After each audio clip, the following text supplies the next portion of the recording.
At that time, and again, you have to be careful because people will accuse me of glorifying, and in particular that I'm a scholar. I'm not there to glorify, but it was a time of wine, women, and song. The entertainers wanted to take pictures with the likes of those men, like Eddie Jackson. So you'd see the OJs and the beautiful, like Phyllis Hyman.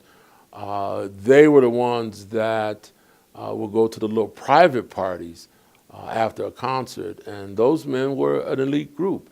The interesting thing is I toured the nation. I saw those same types of men in many cities, whether it was Philadelphia or Baltimore or Washington, D.C.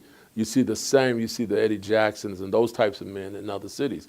And ironically, sometimes you would even look up and there would be Eddie Jackson or some of those other men. And it was like a little club that they had, and they would greet them and they would treat them like royalty. That's really what would happen. I remember, bless him, he's passed now, W.G. Garrison down in Baton Rouge, Louisiana. And when we got down there, because they treat security like dogs. That's nothing bad. It's just that, you the muscle and that's it, and you do what you do. You attack dog. But Garrison would always be good because I'm a big guy, and he's like, yeah, you hungry, boy? Yeah, you come on in here and get some real Baton Rouge, the different treats. We were in New Orleans the same way. So a lot of times those guys would show up, Mr. Jackson, I'd see other guys who were in the life, who were major players in other cities, and vice versa. I remember the guys from St. Louis. And many times it was connected, not saying anything bad about Al Perkins, but Al Perkins was a player. I thought, and he was, he controlled the radio station, and he also was managing, I believe, One Way or something. He had groups. And so when Al Perkins showed up in St. Louis, he was treated like royalty along with Mr. Jackson. And there'd always be a few guys. I think everyone that was in the business, entertainment business, knew who those men were. So they would take pictures with their kids. They were just treated special.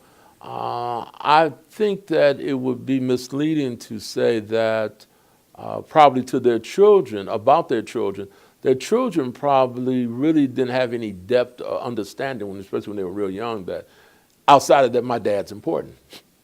My dad is very important. And quite frankly, a lot of times you'd have politicians speak to them.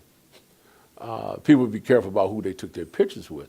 I think that when we went to Las Vegas, and Emanuel Stewart and Prentice Byrd certainly were gentlemen and had worked hard, but when they got there, they also, I would say that men who were major players, entertainers, people who were in street life, would come again to see Tommy.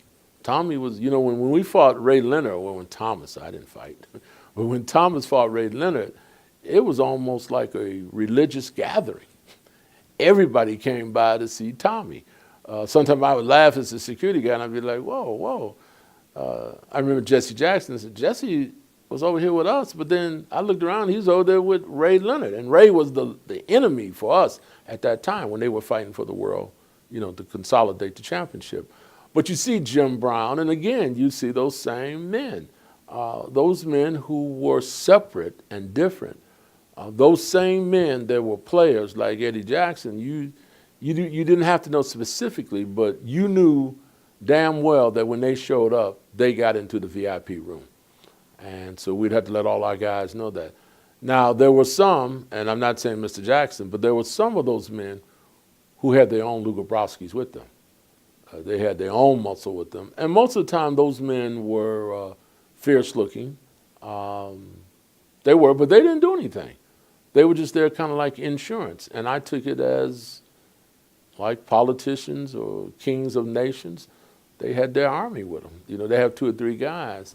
And so you would get to know them, and it's always straight. And I would say that having a lot of interaction on national tours, and then Detroit was my house. I was the resident security for Joe Louis and Coble. Matter of fact, my company opened up Joe Louis Arena. So you would see them. What was different, I think, over a period of time, you begin to see politicians, black politicians, intermingling with people. And I'm not suggesting that there was any conspiracies, but what you begin to see was just simply power brokers.